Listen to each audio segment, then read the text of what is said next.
the political equivalent of the Immaculate Conception, and boom, unto you, the city of Nairobi, rejoice, a baby is born. But not so fast. There is a commotion around the political manger where an elaborate chorus, crucify him, from no less shepherds and way more than 3 wise men from the West have greeted the sudden birth.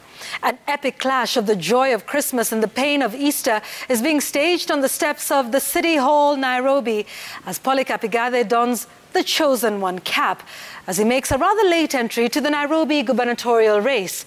From Bethlehem to Kawangware, we run the temperature test as the Nairobi race presents the Azimio la Umoja with yet another feverish headache. And it is a full-body scan for the other headache, the question of who would be Raila Odinga's running mate. Kalonzo Musyoka's automated position is playing on loop. Martha Karua seems to be running a fully fledged campaign within the campaign. And Peter Kenneth, we presume, must be loading his cannons. It is rough and intense in there. The running mate question is on the table. The memo tonight laments the politicization of iftar, the daily breaking of the Ramadan fast. The punchline thinks you should go easy on your love for politicians. On the kicker tonight, the Constitution is just fine. Blame the custodians. And on my take, the prison cleaner scandal is history repeating itself all over again. Good evening. This is Newsgang. Nairobi is a city of almost 6 million people. And Nairobi, as we say in Swahili, ni shamba la mawe. People come here to do business, and when they come to do business and look for a living, they also live here. So it's a city where people live, work, and play.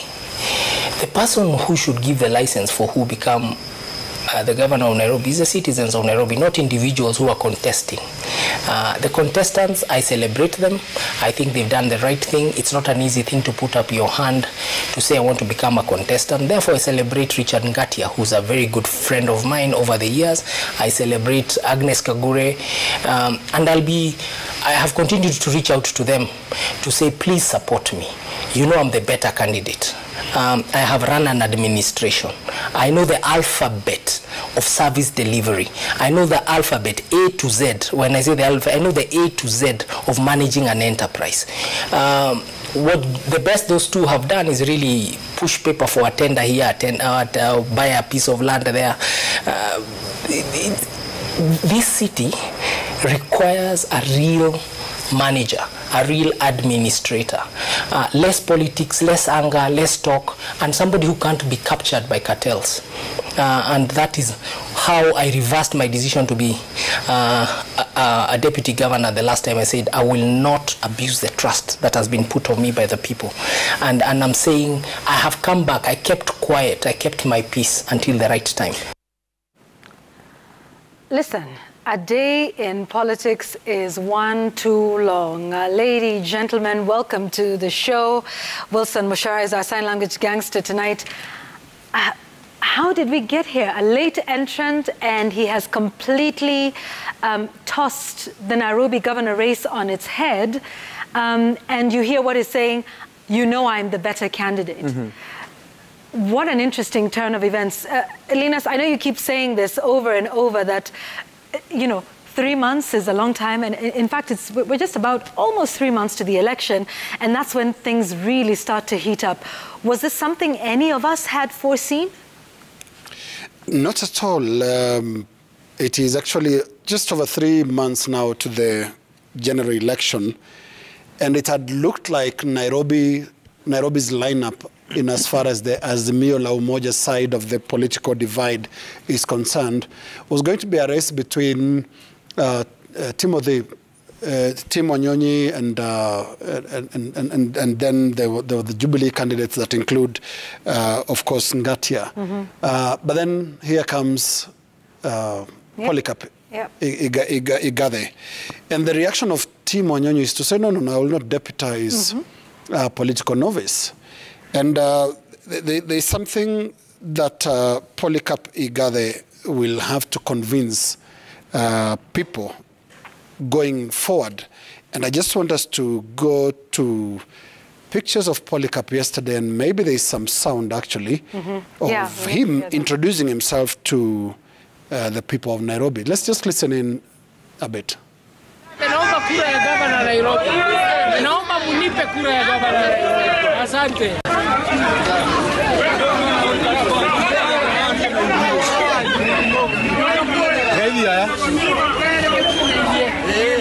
Habari zetu wazima. Jina langu ni Igathe, naomba kura ya gavana Nairobi.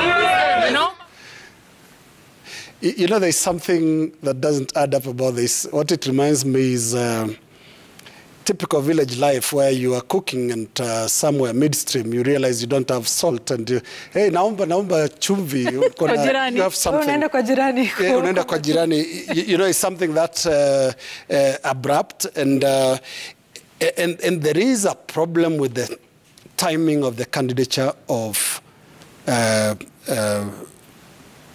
Igathe, Polycarp Igathe. It's coming quite late, and it presents a number of problems. One of the problems is the contempt for the whole process of how leadership is actually generated. When you look at and I think we spoke about why we call the presidential race, a two-horse race. It's because of how people invest time, invest money, invest resources, and actually commitment in engaging the public, who are the ultimate decision makers on the elections. Now, here comes Polycarp Igathe 3 months to the elections. There's something contemptuous about the public there. And that's why you say, my name is Polycarp Igathe, it's 3 months, naomba, I'm running for governor. So there is that aspect of contempt to the people, basically. It's 3 months. I mean, he's coming in so late, you would think he's running for NMS. This is an elective position. You are coming to introduce yourself to people and do it with some respect. Make it sound like their voice actually matters. It's not that I'm being told, I'm being assisted by the following forces. And look at the negotiations that have started today. Much of that going on in State House, Nairobi. So he seems to enjoy an upper hand there. But is this right by the people of Nairobi? Now, I do know that, you know, political deal-making is part of politics. But you should hide some of the things. Blatant. Don't make it so blatant. Don't make it so face on that. I'll come in 3 months to the election and I'll displace Tim Wanyonyi, who's been running. Oh, Ngatia or these other guys. There's Kagure also, he's been in the race. And he said they know I'm the better candidate. I mean, well, of course, that bravado is sort of expected if you are running for it. But it's, you know, rather presumptuous for... It's absolutely. And so there is a problem with the way the timing of this thing is being handled. And also, how many days to the deadline of nominations? A day. 48 hours. Less than Polycarp Igathe was walking the streets of Nairobi yesterday. Yeah. This is absolute contempt. This is immaculate conception, basically. I'm the chosen one. It's 2 days to the... Do you have no choice? I'm the chosen one. State House wants me to be governor. Just listen to this and live with it. But this would seem to be, you know, Jamila, as you come in... the sort of history of Polycarp Igathe. In 3 years after the last election, he moved from being deputy governor of Nairobi to 3 C-suite jobs, and these are high-profile ones. In just 3 years, he had 4 jobs. And in an interview that he did, you know, in the press some time back, he said, and I quote, "I seem to earn trust easily in the corporate world as opposed to the other world of politics, where upon being sworn into office." This was when he was explaining why he left the deputy governor's position in just 6 months, where he said he did it because he didn't earn the trust of his boss, who was then Governor Mike Mbuvi Sonko. But well, some would say he's lived quite the charmed life in, you know, in the corporate world and in politics.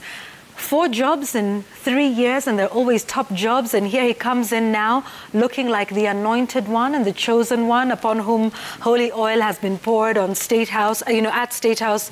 And of course, the question is, it's a nomination process. So watu wa chama walikuwa wapi? Where is their voice? Is this something that they have endorsed? Unajua Waswahili husema ni ghafla bin vu. Unajua kutarajia. Tim Wanyoni, the Member of Parliament for Westlands, has declared his intention 2 years ago. Yeah. Richard Igathe has had billboards all over town. Agnes Kagure had this huge launch months ago. And there's the incumbent Anne Kananu, all of them eyeing that same seat. In fact, for Ngatia, Kananu, and Kagure, it's the Jubilee ticket that they were going after. And Ghafla Binvu, Skumbili Kabla. Like, the instant Polycarp Igathe's name was flouted to ilianza to kusemwa in regards to the Nairobi gubernatorial seat. Yeah. And the next minute you see him in the streets of Nairobi, introducing himself to the people na kuomba kura. Again, as Lena said, 2 days to hiyo tarehe, the deadline for nomination. Yeah. And Yvonne, what does it say about sisi kupangwa in some instance, kama wananchi? Like LK Careful was saying. now. Yeah. I see might be coming. I see where you're going. No, I'll not go that far. And then you ask sauti ya wanachama, where is that? It's like, it's not important, because I think, yes, kuna karata hizi za kisiasa. You know, this is Azimio la Umoja One Kenya.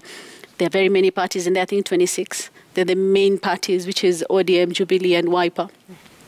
Alafu lazima kuna masikilizano. You know, we can't all go there and want the same seat. So wetu wachie. And that's politics. But still, 2 days too, when everyone else has been campaigning, is actually morally not correct, in my opinion.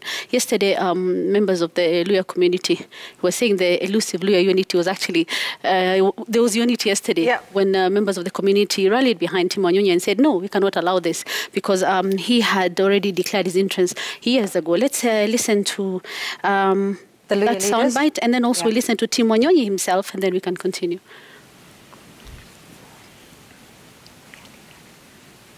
So these are the minimum irreducible demands. The governor of Nairobi County, and the governor is here. Yes. Honorable Timothy Wanyoni. Tim Wanyoni was the only applicant ya kiti ya governor Nairobi. Shida ya kutopea ticket si ndani ya ODA.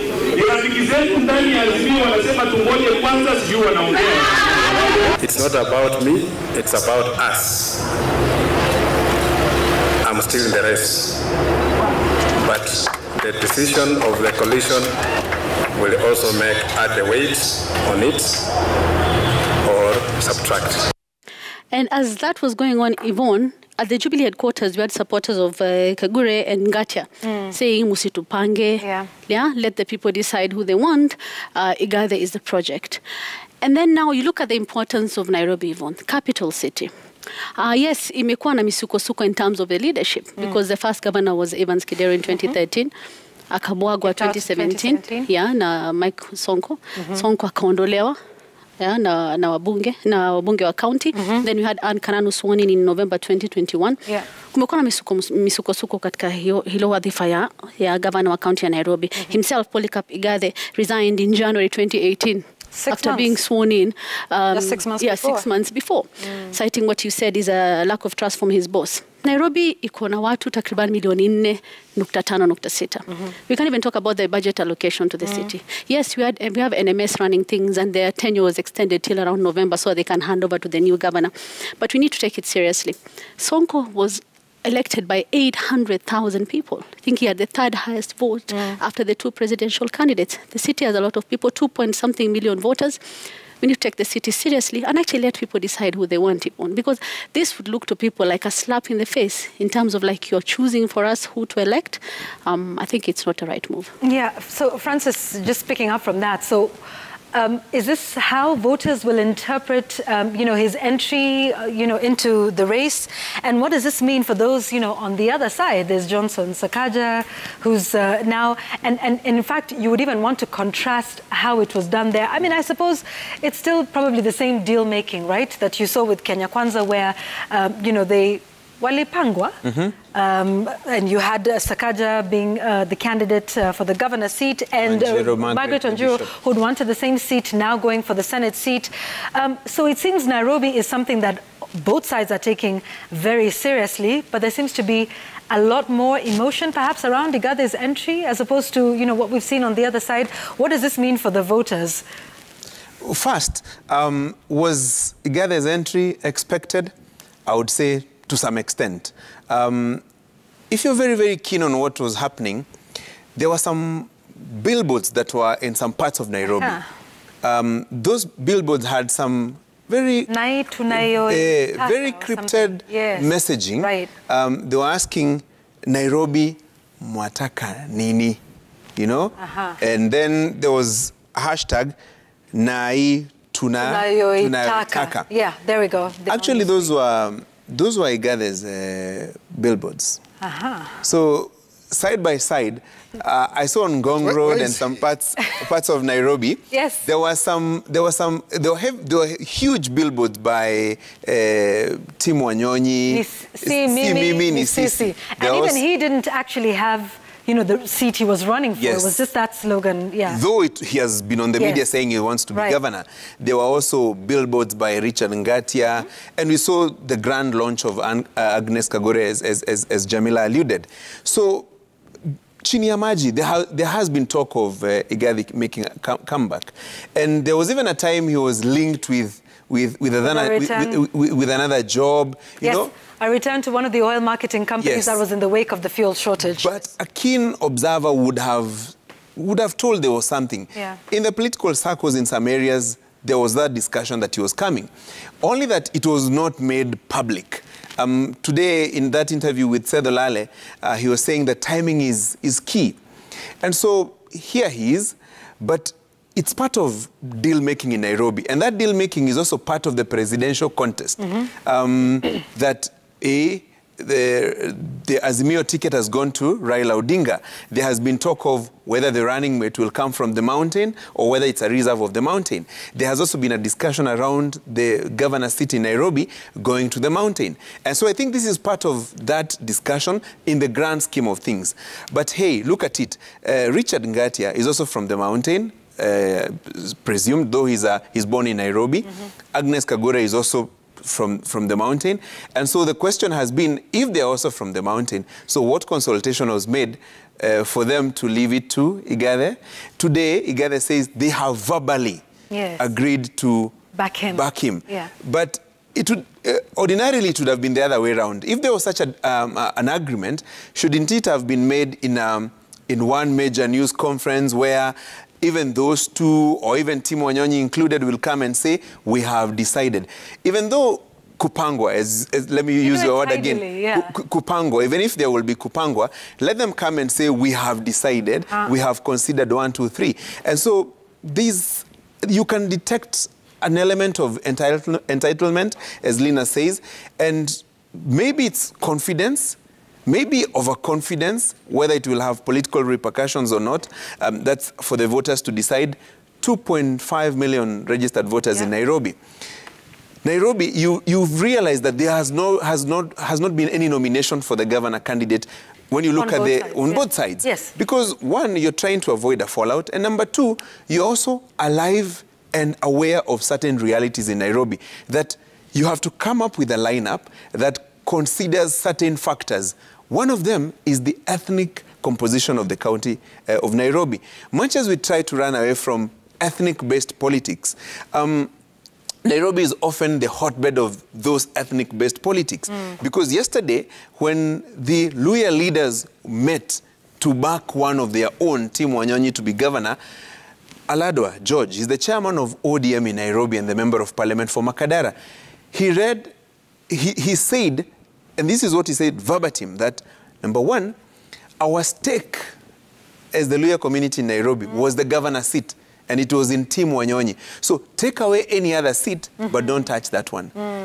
Side by side, Philip Kisia, the former town clerk, and he's also a member of parliament candidate for ODM in Westlands.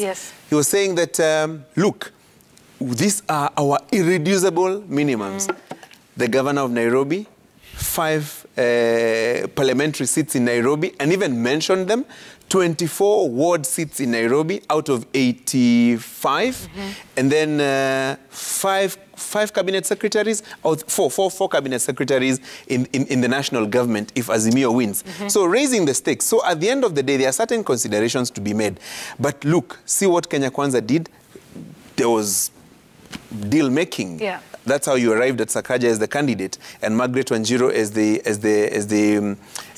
Senate aspirant.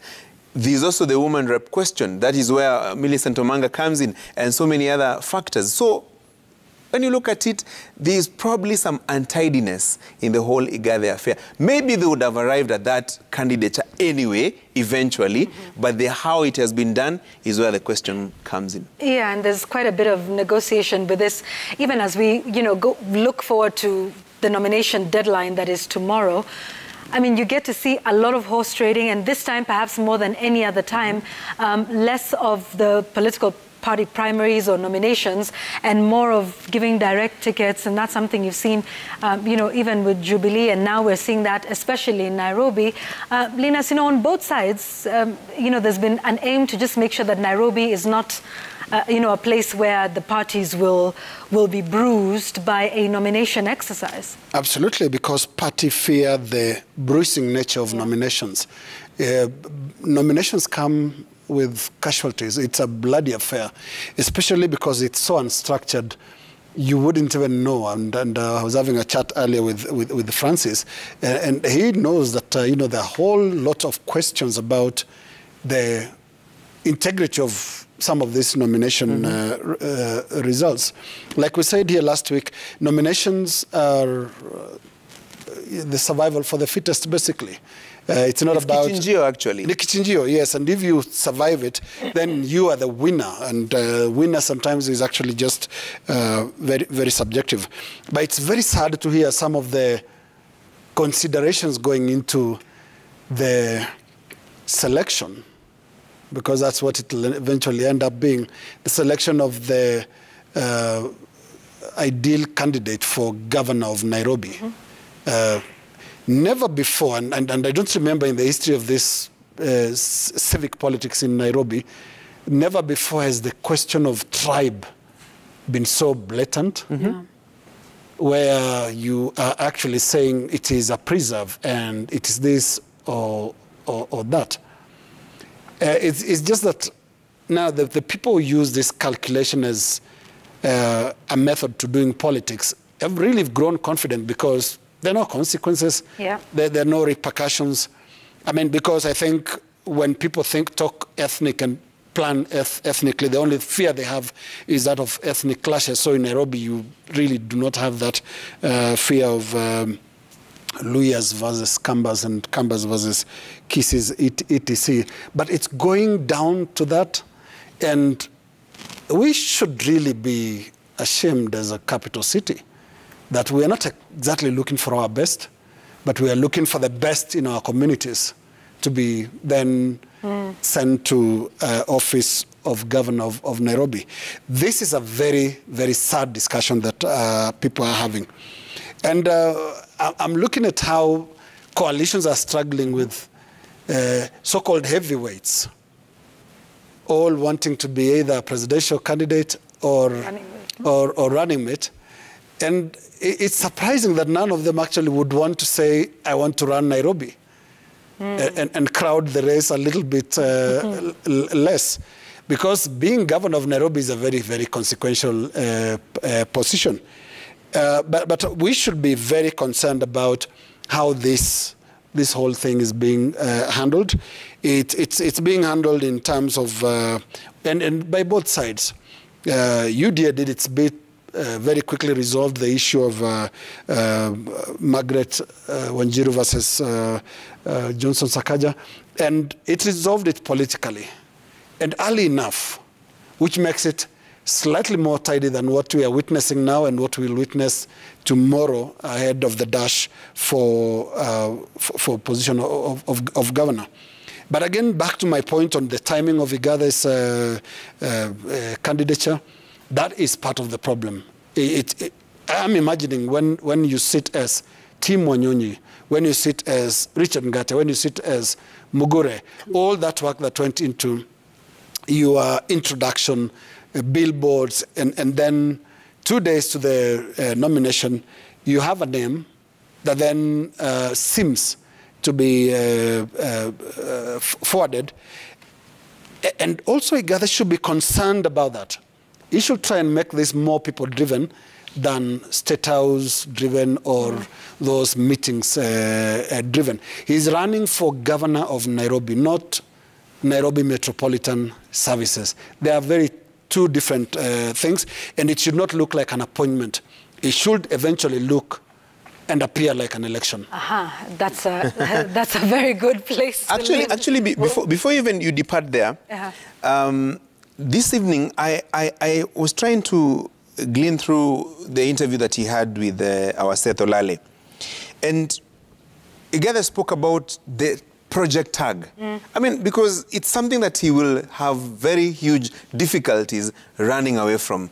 The question that will be raised quite continuously is, one, whose candidate is he? And so he tried to respond to that question. And there's a narrative in this country that's beyond politics, which we have to disabuse. My candidature is also to say, we cannot have a country where when people achieve, we start saying they have a godfather. This narrative has been sold for far too long. When I became so successful in the private sector, everybody decided to make me Chris Kirubi's son. Chris Kirubi was my friend and my employer, because they tried, so many people tried to do the wrong things, and I defended my job and defended Hako Industries. Then everybody says, huu jamaa juu ataki tuibe, lazima kuwe ni mtoto wa Chris Kirubi. Now, I've worked in equity for very long. I think I've also become James Mwangi's son, and I'm very happy to have billionaire fathers, surrogate fathers. I really love it. I want to tell every young person out there, work hard, dress up, show up, work hard, be true to yourself, pray God, prayer, hard work and discipline. That's the PhD I know. Prayer, hard work and discipline. If you do that, you'll be able to sit one day and be able to ask people, make me the governor of Nairobi. Because I'm not the last governor of Nairobi, neither am I the first. And this is a transitory period. I'm only asking for a job for 5 years. We get it done. We can no longer continue to saying, everybody you see, you call him the nephew of Uhuru Kenyatta. Oh, now maybe somebody will even say, Raila Odinga is my uncle. Or somebody else will say, this guy is being sponsored by XYZ. I am absolutely my own man. Yeah. But he's happy to be a billionaire's surrogate son. Surrogate son. You see, there's something that we said here on this bench not so long ago, that one of the things that becomes very difficult to deal with is the project tag. And he will politically have to fight the project tag. You've seen how that project tag has been thrown at ODM leader Raila Odinga on the presidential seat. Luckily for him, he has been on the campaign trail looking for the presidency 4 times. So he has an arguable case that he can defend himself and say, hey, I'm not a project. I've been in this game for quite a while. But now, this is Polycarp Igathe, and the project tag is already being thrown at him. So one, even before he begins his campaign, even before he seeks 1 vote from the 2.5 million registered voters, he will have to contend with a series of questions. Number 1, whose project are you? Number 2, whose candidate are you? Number 3, whose interests are you safeguarding? Even before you start convincing Kenyans why you want to be governor. Because we really need to go for a break, but clearly this is something... one moment, Jamila. Linus, did he acquit himself? No, I don't think so. He engaged in something I would discourage him from doing, which is don't throw your corporate side into this. He's got a very good and impressive corporate life. He is a corporate idol. We all admire him. Business News calls Polycarp Igathe the corporate idol. He is very good with that side. And I think he should not play the reverse psychology here. I don't think anybody, and I don't remember Francis seeing anybody questioning his corporate world credentials. Absolutely not. This is something you put on the side and now wear the cap of politics and play by the rules of politics. He himself says, work hard, show up. Dress well. Dress well. But do you show up 2 days to the nominations deadline? Where's the work hard, which is the bit that some have done for the last 2 years, the likes of Tim Wanyonyi, I keep calling, I really hope he's Timothy. Yeah, he is. Tim Wanyonyi. Yeah. He is big. I mean, we've confronted his billboards for many months before this. He's showed up 2 days to nominations. And that speaks more to this other side, which he should be very uncomfortable about. He's got a very impressive corporate story, and he should not stain that for politics. Yeah, but perhaps not a very impressive one when it comes to, you know, the political sphere, having quit just 6 months into being a deputy governor. Look, I know we've got still a bit more to say about Polycarp Igathe, and perhaps, you know, Linus, there's working hard and there's working smart as well. You know, the ends justify the means. Perhaps we'll get to talk more about that and hear what he has to say about Johnson Sakaja, who's his opponent in the Kenya Kwanza team. And what does this mean for, you know, Azimio and their presidential vote? Does that split the vote in Nairobi? Is that a good thing for Raila Odinga's candidature or not? We'll be talking about that when we come back after the break, including Jamila, who's waiting in the wings through this commercial break to weigh in on this discussion when we return.